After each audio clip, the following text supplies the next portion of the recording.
জানি না কখন তুমি আমার চোখে স্বপ্নের মায়া দিলে, হলো কি হৃদয় নিলে।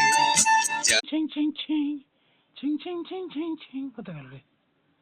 এই লোড হচ্ছে শালা, এখন কত রকম লোড হচ্ছে দেখো।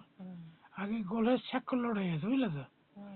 মারলি এখন দেখো এই লোড হচ্ছে, খুঁত খুঁত খুঁত খুঁত খুঁত করে লাল দাগ হয়ে লোড হচ্ছে, সব লাল। কি ব্যাপারটা, আমার সিঙ্গেল নীল হয়নি কেন? আমাদের লাল হয়ে আছে কেন সিঙ্গেল? সব ঠিক আছে, চলে যাচ্ছে। এইটা ঠেকলি এদিকে চলে ঠাকাস করে মেরে দাও।